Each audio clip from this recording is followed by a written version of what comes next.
बात कर भी ली और समझ भी ली कि ब्यूरोक्रेसी जो है वो एक ऑर्गेनाइजेशनल डिज़ाइन है, और ऑर्गेनाइजेशन डिज़ाइन से मुराद ये होती है कि हमें डेजिग्नेट करना होता है कि ऑर्गेनाइजेशन में फॉर्मल स्ट्रक्चर क्या होगा, और फॉर्मल स्ट्रक्चर से मुराद ये है कि ऑर्गेनाइजेशन के अंदर कितने हिरार्किकल लेवल होंगे, मैनेजर्स और सबॉर्डिनेट के अंदर क्या रेशो होगी, क्या रोल्स होंगे, क्या रिस्पॉन्सिबिलिटीज़ होंगी, डिसीजन मेकिंग कहाँ की जाएगी, सेंट्रलाइज होगी, डिसेंट्रलाइज होगी। ये सारे फैसले जो है ऑर्गेनाइजेशनल डिज़ाइन के हवाले से किए जाते हैं। और ब्यूरोक्रेसी के अंदर जो बुनियादी कॉन्सेप्ट है कि वो डिफरेंशिएटेड नॉलेज और एक्सपर्टीज़ के हवाले से ऑफिस को स्टैब्लिश किया जाता है, और उन ऑफिस का जो कि एक्सरसाइज ऑफ अथॉरिटी है वो बुनियादी तौर पर एग्जिस्ट करती है रैशनल लीगल प्रिंसिपल के ऊपर।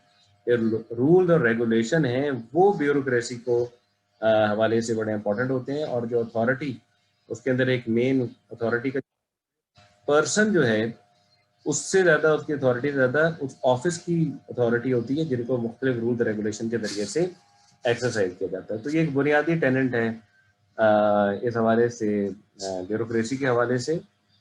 और अब ब्यूरोक्रेसी के कुछ डिटेल में अथॉरिटी की मुख्तलिफ जो कि लेजिटिमेसी हैं, the main principle of legitimacy that could delivery authority in the organization, legitimate कर देना जिसको लोग माने अथॉरिटी। आप लेजिटिमेसी की अगर सादा डेफिनेशन चाह रहे हैं तो सादा है।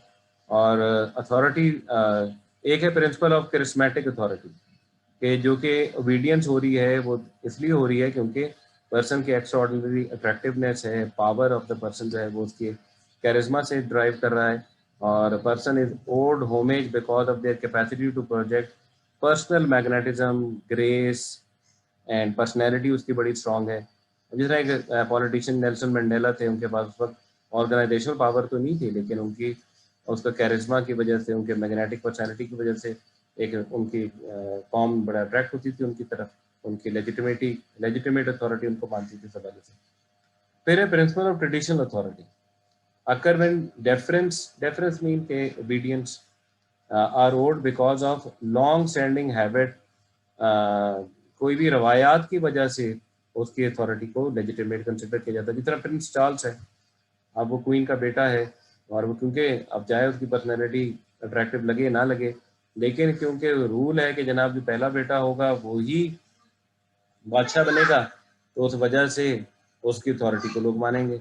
इसलिए मानेंगे क्योंकि मानते हैं क्योंकि वो रूल बना हुआ है, जिसकी वजह से उसको ट्रेडिशन की वजह से उसको वो अथॉरिटी मिल जाती है, इसलिए उसको लेजिटिमेट कंसिडर किया जाता है।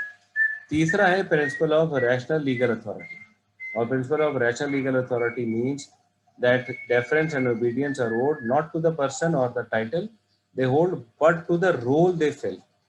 It is not the officer but the office that is owed homage because it is a part of rational and recognized disposition of relationship in the structure of। मतलब ये है कि रैशनल लीगल अथॉरिटी से मुराद ये है कि लोग जो है उस ऑफिस के लिए ओबीडियंट है। अगर डायरेक्टर का ऑफिस है तो डायरेक्टर के ऑफिस के लिए ओबीडियंट है, डायरेक्टर एज अ पर्सन के लिए ओबीडियंट नहीं है। वो पर्सन जो है वो रोल परफॉर्म कर रहा है डायरेक्टर का, और रोल परफॉर्म डायरेक्टर का करने की वजह से वो उस ऑफिस के जो भी रूल रेगुलेशन है उसके मुताबिक उस रोल को परफॉर्म करता है। तो लोग हैं वो उस ऑफिस के लिए ओबीडियंट है, पर्सन के लिए ओबीडियंट नहीं है। ये रैशनल लीगल प्रिंसिपल है लेजिटिमेसी का, कि people are considering that person to be legitimate because that person is holding that office. Assistant commissioner है या मैनेजर है, मैनेजर के बाद वो ऑफिस है, that is why the people are working and the employees are listening to that manager. तो ये rational legal authority उनको कहा जाता है। अच्छा, Weber saw the rational legal bureaucracy as an instrument और tool of technical superiority over the other basis of the legitimacy. और उसने कहा था कि बुनियादी, उसने हाईलाइट किया कि रैशनल लीगल जो अथॉरिटी है वो एक बुनियादी टूल है जिसके जरिए से एक ऑर्गेनाइजेशन को बेहतर तौर से एडमिनिस्ट्रेट किया जा सकता है। और उसने कहा कि जो उन ऑफिस को होल्ड करते हैं, उन ऑफिस के होल्ड करने के लिए उनकी एक्सपर्टीज होनी चाहिए उन रूल्स रेगुलेशन के हवाले से, उस फंक्शन के हवाले से जो वो ऑफिस परफॉर्म कर रहा है, इसी से उनकी टेक्निकल एक्सपर्टीज जो है वो स्टैब्लिश होती है। पहले उसने 15 प्रिंसिपल बताए ब्यूरोक्रेसी के, और Weber 15 principle, power belongs to an office and is not a function of the office holder. ये बात मैंने अभी भी आपसे की, इंडिविजुअल की पावर नहीं है बल्कि उस ऑफिस की पावर है जो कि वहाँ है, And power relation within organization structure have a distinct authority configuration specified by the rule of the organization. जो भी पावर उस ऑफिस की मौजूद है वो रूल्स रेगुलेशन के मुताबिक है उस ऑर्गेनाइजेशन की। और फिर इसके अलावा disciplinary system of knowledge exist करता है, जिसके ज़रिए से जो लोग अपनी पावर को मिसयूज़ करते हैं या फिर रूल्स के अगेंस्ट चलते हैं तो एक डिसिप्लिनरी सिस्टम भी मौजूद है। और रूल जो हैं वो डॉक्यूमेंटेड हैं, और रूल जो हैं वो रिटन डॉक्यूमेंट्स में लिखे गए हैं। मुख्तलिफ स्टैंडर्ड्स हैं ऑर्गेनाइजेशन एक्शन के लिए जो बनाए गए हैं, जो कि रूल्स को डिफाइन करते हैं। और और ये रूल जो है ये डिफाइन करते हैं distinct and done by different formal categories of the person who specialize in those task and not in other. अभी ऑफिशियल टास्क जो उनको दिए जाते हैं, मसलन अगर एक मार्केटिंग का मैनेजर है उसके ऑफिशियल टास्क क्या है, फाइनेंस का मैनेजर है उसके ऑफिशियल टास्क क्या है, तो वेबर के हवाले से इन चीज़ों को आइडेंटिफाई करना, एस्टैब्लिश करना, उनकी जॉब ड्यूटीज को बताना बड़ा अहम है ब्यूरोक्रेटिक ऑर्गेनाइजेशन के लिए। और there is a sharp boundary between the bureaucratic action and the paternalistic action by personal defining the limits of legitimacy. इंसान का ज़ाती तौर पे किसी के लिए एक्शन लेना और ब्यूरोक्रेटिक एक्शन की जो फ़र्क है वो ब्यूरोक्रेटिक ऑर्गेनाइजेशन के अंदर बताया जाता है। तो ये कुछ उसने प्रिंसिपल बताए थे, ये 15 प्रिंसिपल ऑफ मैनेजमेंट उसके अंदर बताए हुए। फिर जो डिफरेंट पोजीशन हैं हिरार्की के अंदर, उनके अंदर एक नॉलेज की डिफ्रेंसिएशन भी होनी चाहिए, एक्सपर्टीज की भी डिफ्रेंसिएशन होनी चाहिए। फिर कम्युनिकेशन, कोऑर्डिनेशन और कंट्रोल और सेंट्रलाइज इन द ऑर्गेनाइजेशन, किस तरह कम्युनिकेशन, कोऑर्डिनेशन और कंट्रोल के मैकेनिज्म बनाए गए हैं, ये सेंट्रल है ऑर्गेनाइजेशन के हवाले से। तो modern bureaucratic organization were made possible by society wide process of the rationalization. तो इस हवाले से ये बातें रैशनलाइजेशन के प्रिंसिपल के हवाले से की जाती हैं।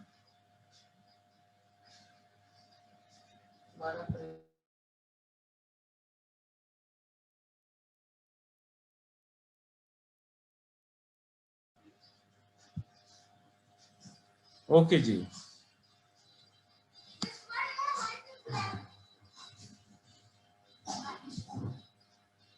तो मॉडर्न ब्यूरोक्रेटिक ऑर्गेनाइजेशन जो है वो सोसाइटी में इसलिए पॉसिबल है, एक तो एक लीगल सिस्टम एग्जिस्ट करता है सोसाइटी के अंदर जो कि मुख्तलिफ रूल रेगुलेशन को बताता है, और ये लीगल सिस्टम पर्सनल इन्फ्लुएंस के ऊपर बेस नहीं करता बल्कि रूल रेगुलेशन के ऊपर करता है। फिर एक इकोनॉमी एग्जिस्ट करती है जो कि मार्केट एक्सचेंजेस के ऊपर करती है। फिर एक फॉर्मली फ्री लेबर मार्केट है in which people were not bought and sold but hired for their labour time. और फिर representation of the share rights in the organisation and the property ownership होती है।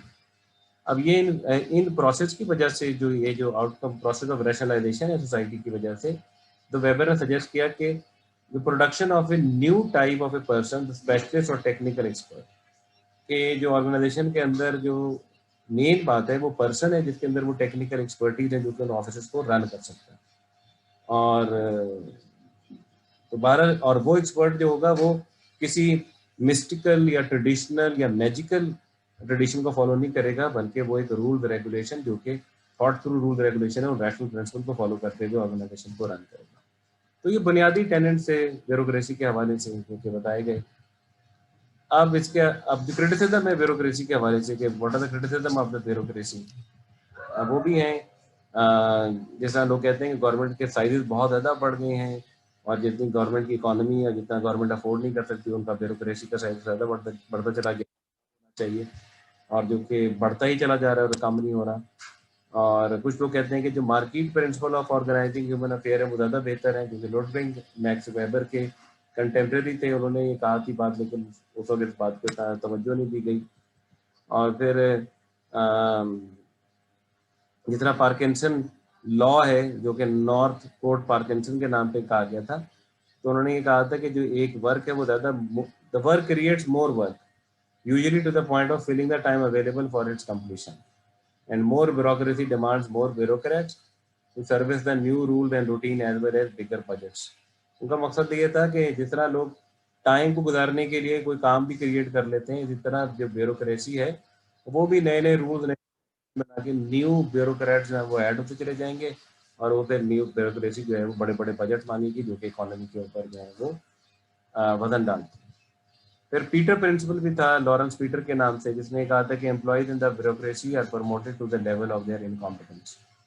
वो तब तक प्रमोट होते रहते हैं जब तक वो टोटली इनकॉम्पिटेंट नहीं होते। फिर मर्टन ने कहा था फॉर्मलिज्म, इवन रिचुअलिज्म, और उसने कहा था कि लोग जो है वो अडेयर करते हैं फॉर्मलाइज प्रोसीजर के हवाले से, और वो जो कि it's a kind of A goal displacement, जो कि असल मकसद है ऑर्गेनाइजेशन का काम करने का, वो उससे हटकर जो है वो रूटीन प्रोसीजर और रूल्स के अंदर जो है वो फंस जाते हैं और स्टक हो जाते हैं। और दूसरा उन्होंने कहा एक और भी कि bureaucracy begets oligarchy oligarchy. That means कि रॉबर्ट मिशेल ने शुरू में iron law of oligarchy introduce कहा था। उसने कहा था कि oligarchy was inevitable even in the representative law of oligarchy as a corollary of bureaucratic organization. Oligarchy was inevitable even in the representative organizations such as union because those with superior education and expertise dedicated to the politics of the organization become the oligarchs in the favor of the lay member. कि bureaucratic organisation के अंदर जिनकी expertise ज़्यादा है, जिनकी education ज़्यादा है, जिनका स्किल ज़्यादा है, वो एक ऑलिगार्की क्रिएट कर लेते हैं। एक iron law of oligarchy introduce हुआ था, रॉबर्ट मिशेल ने कहा था। उसने कहा था ये सिर्फ मैनेजमेंट के केडर में नहीं बल्कि यूनियन के केडर के अंदर भी 2-3 लोग, 4-5 लोग की तरह हाईलाइट हो जाते हैं, एक ऑलिगार्की क्रिएट हो जाती है। तो बहरहाल ये कुछ क्रिटिसिज्म है ब्यूरोक्रेसी के हवाले से। और भी कुछ बातें की गई क्रिटिसिज्म ऑफ ब्यूरोक्रेसी के हवाले से कि bureaucracy is imposed categories are not natural categories. Bureaucracy supports unreflective routines. Bureaucracy is premised on the acceptance of mean without regard for the ends of. बहरहाल मुख्तलिफ किस्म की बातें की गई, लेकिन ब्यूरोक्रेसी को प्रेस भी किया गया और ब्यूरोक्रेसी को मॉडर्न फॉर्म के अंदर भी प्रेस किया गया। और एक बुक लिखी गई डू गे ने इन प्रेज ऑफ ब्यूरोक्रेसी, जिसको उन्होंने डिफेंड किया कि वेबर के principle of bureaucracy against many of their critics. और उन्होंने बुनियादी उनके कुछ पॉइंट थे कि bureaucratic organization provides satisfaction for those working within them because you know exactly what to do, what you will have to do to get to where you want to be in the organization.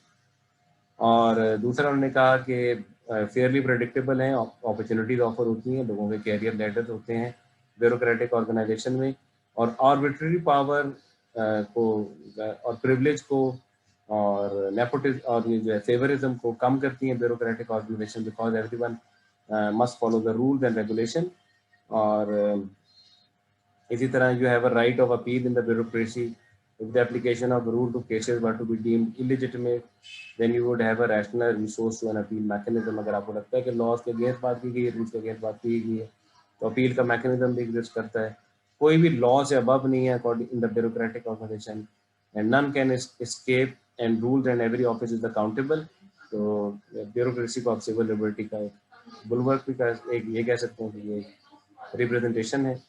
And bureaucracy frees people from the arbitrary rules by powerful patrimonial leaders, those who personally own the instrument and office of rules. जो कि इनके पास power होती है तो उनके arbitrary rule से भी आज़ाद करती है ब्यूरोक्रेसी के वजह से। भारत ये कुछ बातें ब्यूरोक्रेसी की प्रेस में होती है। अच्छा, फिर मैनेजमेंट थ्योरी के फाउंडेशन में हेनरी फोर्ड एंड फोर्डिज्म को तो मैंने पहले डिस्कस कर लिया। एल्टन म्यू ने बुनियाद रखी थी ह्यूमन रिलेशन प्रिंसिपल के हवाले से, ह्यूमन रिलेशन स्कूल के हवाले से, और ये as a first world war के अंदर एज अ यंग मैन उन्होंने काम किया था। थेरेप्यूटिक ट्रीटमेंट दिए थे उन लोगों के लिए जिनको शेल शॉक और नर्वस कंडीशन होती हैं। लेकिन इन्होंने फिर हार्वर्ड जब वो आए थे मेयो, तो फिर ये एसोसिएटेड विद हाउथन स्टडीज़, और हाउथन स्टडीज़ का नाम जो रखा गया एक मॉडर्न मैनेजमेंट के अंदर इनका नाम दिया जाता है हाउथन स्टडीज़ का। बुनियादी तौर पर हाउथन प्लांट था वेस्टर्न इलेक्ट्रिक ऑर्गेनाइजेशन के अंदर जहाँ ये स्टडीज़ हुई थी, और उस प्लांट के नाम की वजह से हाउथन स्टडीज़ मशहूर हो गई। और असल में बुनियादी तौर पर जो डाटा कलेक्ट किया जा रहा था वो इस बात पर किया जा रहा था जो फिजिकल कंडीशन है, जैसा लाइट है और इसका प्रोडक्टिविटी के साथ और भी जो फिजिकल वेरिएबल हैं उनको अगर मैनिपुलेट किया जाए तो इससे इंसान की प्रोडक्टिविटी के ऊपर क्या इफेक्ट आता है। ये बुनियादी एक्सपेरिमेंट था, और लेकिन सरप्राइजिंग रिजल्ट ये आए प्रोडक्टिविटी के हवाले से कि जब आप एक्सपेक्ट नहीं भी कर रहे थे प्रोडक्टिविटी को बढ़ना, तब भी प्रोडक्टिविटी बढ़ रही थी। अगर जब आप लाइट कम कर देते हैं तो प्रोडक्टिविटी तो कम होनी चाहिए, लेकिन एक खास लेवल तक प्रोडक्टिविटी इंक्रीज होती रही। तो बुनियादी सवाल तब उठा के वाई वाज दिस सो, और जो इसका आंसर आया उसको हाउथन इफेक्ट कहा जाता है। और उसका बुनियादी मकसद ये था कि जब ये ग्रुप रियलाइज कर देता है कि उनको अहमियत दी जा रही है और वो आपस में इस तरह के सोशल रिलेशनशिप बना लेते हैं मेंबर जो हैं, ये प्रोडक्टिविटी और जैसे एक दूसरे की वो एक सपोर्ट करते हैं, तो productivity as a group work जो है वो इंक्रीज हो जाती है। तो हाउथन इफेक्ट तब बनती है एक ऑर्गेनाइजेशन के अंदर जब एक फॉर्मल स्ट्रक्चर के साथ एक इनफॉर्मल ऑर्गेनाइजेशन भी एग्जिस्ट कर रही है। इनफॉर्मल से मुराद जो इनफॉर्मल रिलेशनशिप है उन ग्रुप मेंबरान के दौरान, वो भी उनकी प्रोडक्टिविटी को अफेक्ट कर रहे होते हैं। तो ये बड़ी एक इंपॉर्टेंट फाइंडिंग थी इस हवाले से और बड़ी मशहूर हो गई कि सिर्फ फॉर्मल ऑर्गेनाइजेशन स्ट्रक्चर पे पहले ज़्यादा तवज्जो थी, इनफॉर्मल ऑर्गेनाइजेशन में इस स्टडी के बाद तवज्जो दी गई तो किस तरीके से मैनेजमेंट जो है वो अपनी फंक्शन को बेहतर कर सकती है। तो बहरहाल इसके हवाले से क्रिटिसाइज भी किया गया हॉथन इफेक्ट को, लोगों ने क्रिटिसाइज भी इसको किया और कुछ लोगों ने कहा कि ये ग्रुप डिफरेंट था और सेटिंग के हवाले से भी लोगों ने बात की। लेकिन बहरहाल जो मेयोज ने 8 प्रिंसिपल ऑफ मैनेजमेंट आइडेंटिफाइड किए उसमें मैं कुछ प्रिंसिपल आपसे शेयर कर लेता हूँ। Work should be seen as a group rather than individual activity. तो work is a central life interest for most people और the lack of interest in human relation is a major flaw in the management theories. Or in work, people find a sense of belonging to a social group and seek a need for recognition, satisfaction of which is their vital for their productivity. यानी वो belongingness की feeling को देखते हैं, वो देखते हैं वो कहाँ वो associate कर रहे हैं. So when workers complain, it may be manifestation of some more fundamental and psychologically located issue. Informal social groups at work have a profound influence on the worker disposition and well-being. Or management can foster collaboration with informal groups to create greater cohesion and unity at work with positive organizational benefit. Or workplace should be viewed as a social system made up of interdependent parts. तो ये बुनियादी तौर पे तवज्जो दी informal system के हवाले से और वर्क प्लेस जो है उसको आइसोलेशन के अंदर नहीं देखना चाहिए बल्कि वो इंटरडिपेंडेंट है बाकी पार्ट के हवाले से और ह्यूमन नीड्स को जो उनके सोशल नीड्स हैं उनको फोकस करना चाहिए। यही चीज़ लोगों को मोटिवेट करती है और वो मैक्सिमाइज करते हैं काम करने के हवाले से जब उनकी मोटिवेशन सेटिस्फैक्शन मैक्सिमाइज हो जाती है। तो ये कुछ बातें मियो के हवाले से थी। Mayo believe that the people have to be show how to collaborate in the new complex organisation और किस तरह आपस में कोलैबोरेशन हो सकती है, किस तरह काम कर सकते हैं और इसी तरीके से ऑर्गेनाइजेशन के अंदर टीम को और पर्सनल जो उनके लिंकेजेस हैं एक दूसरे के साथ कैसे एस्टैब्लिश किया जा सकता है ताकि उनकी ओवरऑल प्रोडक्टिविटी भी इंक्रीज हो सके। और ये आजकल कंटेम्प्रेरी ह्यूमन रिसोर्स मैनेजमेंट के हवाले से अर्लियर स्टडी जो थी उसकी बुनियाद बनी थी इस हवाले से किस तरह के वेल नेटेड ह्यूमन ग्रुप्स हैं ऑर्गेनाइजेशन के अंदर एस्टैब्लिश किए जाते हैं। उसके बाद Chester Barnard principal of leadership और उन्होंने ये देखा कि 1920s में तो बड़े प्रॉस्परस हुआ ये कॉर्पोरेट ब्यूरोक्रेटिक ऑर्गेनाइजेशन, लेकिन 1930 का जब डिप्रेशन आया तो बहुत सारे लोग अनएम्प्लॉयड हो गए। तो उन्होंने कहा ऐसी क्या वजह हुई कि अमेरिकन फर्म जो है सच अ मेस और किस तरीके के साथ ऑर्गेनाइजेशन जो है ज़्यादा एफिशिएंट और लेजिटिमेट हो सकती है अगर इस तरह का डिप्रेशन आ जाए। And what good were principle of management that could provide prosperity. तो चेस्टर बर्नार्ड जो थे उनके लिए की इशू जो था उन्होंने हाईलाइट किया वो लीडरशिप का था और जिनका वो एक्सपीरियंस भी था। एक तो वो प्रेसिडेंट थे न्यू जर्सी बेल टेलीफोन के और रॉक फेलर फाउंडेशन के और Bernard thought that those lucky enough still to have job should buckle down to the leadership of managers schooled in the principle of leadership for it was only these that precluded the misery of unemployment. उसने कहा कि जो लोगों के पास job है, job बच गई है डिप्रेशन के बाद, उनका बुनियादी काम यह है कि वो लीडरशिप के प्रिंसिपल को एक्सरसाइज करें ताकि अनएम्प्लॉयमेंट से लोगों को बचाया जा सके। बर्नार्ड ने एक किताब लिखी, उसका नाम था फंक्शन ऑफ एग्जीक्यूटिव और leadership is required set Bernard to ensure managerial authority and employ obedience and leader should make follower service to authority apparent by creating moral code for subordinates. तो leader का बुनियादी काम उसने बताया कि उनका काम ये है कि वो सर्विस टू अथॉरिटी लेकर आए और दूसरी बात है कुछ मॉरल कोड हो जिसके नतीजे में लोग उनको फॉलो करें। बर्नार्ड ने 5 प्रिंसिपल बताया मैनेजमेंट के हवाले से। पहले, individual behaviour is always variable and can easily never be easily predicted. दूसरा उन्होंने कहा all individual will have a zone of indifference. अच्छा, जोन ऑफ इंडिफरेंस से मुराद है कि जब आप उनको कोई ऐसे काम करें जो उनके जोन ऑफ इंडिफरेंस में है तो वो काम कर लेते हैं, उसके ऊपर रेजिस्ट नहीं करते, कंप्लायंस करते हैं। और जोन ऑफ इंडिफरेंस को उसने कहा कि बढ़ाया जा सकता है मुख्तलिफ किस्म के तरीकों के साथ और मसलन कुछ मटीरियल इंसेंटिव दिए जाएँ कुछ उनको स्टेटस दिया जाए, प्रेस्टीज दी जाए, पर्सनल पावर दी जाए, ताकि एम्प्लॉयज़ के जोन ऑफ इंडिफरेंस को बढ़ाया जाए और ताकि वो without asking a question of authority वो उन कामों को कर सकें। फिर communication specially in informal organization are absolutely central to the decision making, और everyone should know what the channel of the communication are and should have access to the formal channel as well, और lines of communication should be short as much possible, कि communication की lines को open रखा जाए, communication की lines को short रखा जाए, इनफॉर्मल कम्युनिकेशन की लाइंस सेंट्रल हैं डिसीजन मेकिंग के हवाले से, और फॉर्मल कम्युनिकेशन की लाइंस भी जो है वो ओपन हो, फॉर्मल चैनल भी लोगों सब लोगों के लिए, और management responsibility is to harness informal grouping and get them working for the organization not against.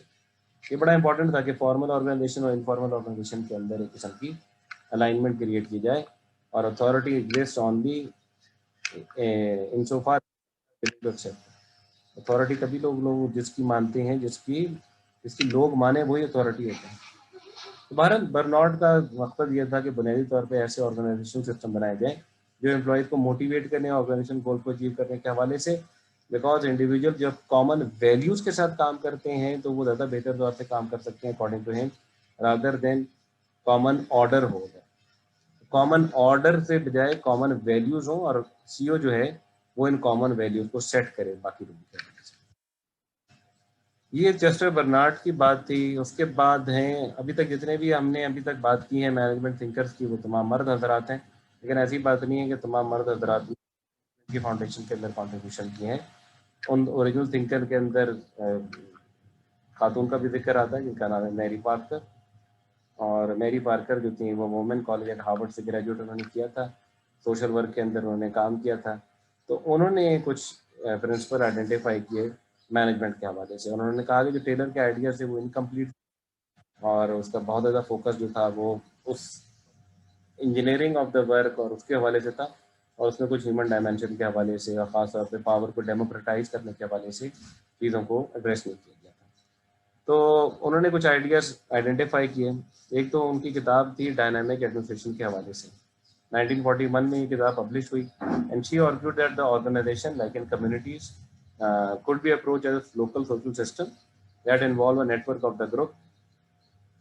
And so the dynamic administration involved is not, it's basically a set of the groups who are involving in the administration of the organization. So she believed in the full collaboration of the employees and the manager, and she sought their willingness to make these values compatible. तो Follett ने suggest किया था कि Taylor के ideas incomplete थे and they had not been thought through for their democratic potential. So Follett's three principles of the management are as follows. The functions are specific task area within the organization which should be allocated the appropriate degree of authority and responsibility necessary for the completion of the task. तो एक तो ये concept के जो कि एक function को specific किया गया, और दूसरा एक अप्रोप्रिएट डिग्री ऑफ अथॉरिटी दी जाए। दूसरा एक सेंट्रल जो फॉलेट का वर्ल्ड व्यू था, the concept of the power. उसने कहा कि जो पावर है ना वो डेमोक्रेटाइज होनी चाहिए और डिस्ट्रीब्यूट करना चाहिए power with and power over. एक है थी को एक्टिव पावर, के पावर लोगों के साथ मिलकर एक्सरसाइज की जा रही थी, एक होती है पावर उनकी एक्सरसाइज की जा रही थी जिसको कोरेसिव पावर या फोर्सफुल पावर आप कह सकते हैं। फिर उसने कहा कि responsibility is expressed in terms of empirical duty, people should manage their responsibility on the basis of evidence and should integrate this effectively with the functions of the other. जो लोग वो काम कर रहे हैं उसको विद द एविडेंस जो है उसको शो करें, रिस्पॉन्सिबिलिटी को जो भी वो काम प्रोड्यूस करते हैं। An authority flows from an entitlement to exercise power which is based on the legitimate authority, और लेजिटिमेट अथॉरिटी जो है विद एंटाइटलमेंट है, एंटाइटलमेंट से जो टाइटल है उस टाइटल से वो अथॉरिटी जो है वो बिलोंग करती है। तो फॉलेट जो थी वो एक यूनिक एकेडमिक मैनेजमेंट एकेडमिक थी, और तो उन्होंने इन प्रिंसिपल को, डेमोक्रेसी के प्रिंसिपल को हाईलाइट किया, और काफ़ी ज़्यादा उन्होंने ऑर्गेनाइजेशन के और the search for the principle of the management has produced variety of the organization model to describe the organization performance. और जिस तरीके से इन मॉडल्स को बनाया गया, इनकी आइडेंटिफाई की गई अपॉर्चुनिटीज़ के हवाले से, और किस तरह ऑर्गेनाइजेशन के मॉडल को डेवलप किया गया, तो उसमें भी कॉन्ट्रीब्यूशन आपको मैरी पार्कर की नज़र आती है। और अब ये जो मॉडल हैं जैसे जैसे चेंज होते हैं तो मॉडल के साथ ऑर्गेनाइजेशन के अंदर भी तब्दीलियाँ आती हैं उसके नतीजे के अंदर। तो आप देखते हैं कि बहुत सारे मॉडल जो हैं, कई कंसल्टेंसी कंपनी जो है उनको बताती हैं, उनको लेकर आती हैं, उनको अप्लाई करती हैं, जिसके नतीजे में ऑर्गेनाइजेशन की तरफ कुछ तब्दीलियाँ आती हैं। और जो जिस तरह कंटेम्प्रेरी मॉडल सामने आए, जिस तरह अब तो नए नहीं लगते, ISO 9000 हैं, और फिर उसके वेरिएंट्स हैं, फिर बैलेंस स्कोर कार्ड है, और तो ये ओल्ड आइडियाज़ जो थे टास्क डिवीजन के, टास्क एलोकेशन के हवाले से, उनके कुछ आप देखते हैं जो उनको थोड़ा सा रिफाइंड करके एक नई शक्ल में, एक नए नाम के साथ उनको इंट्रोड्यूस कर दिया जाता है।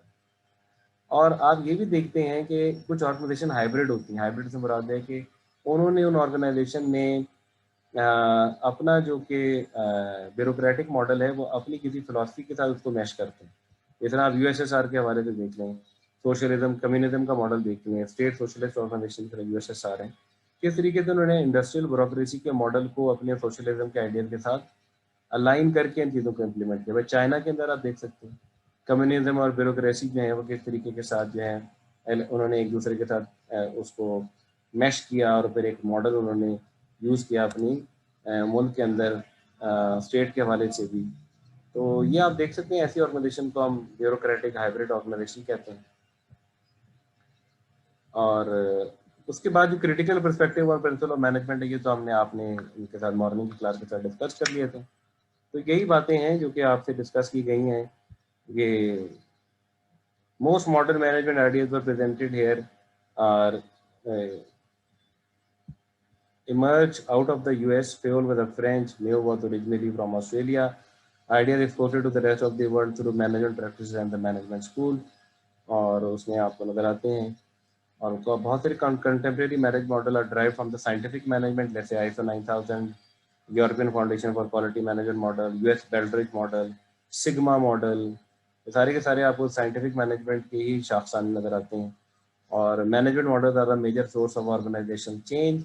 More radical models are being born out of the open source software movement and platforms such as Uber and Airbnb. Uber के जो मॉडल है मैनेजमेंट में किस तरह के तब्दील हो गया, सारे के सारा वो इंडस्ट्री पूरी तब्दील हो गई। आपने देखा मॉडल कैसे चेंज हुआ है।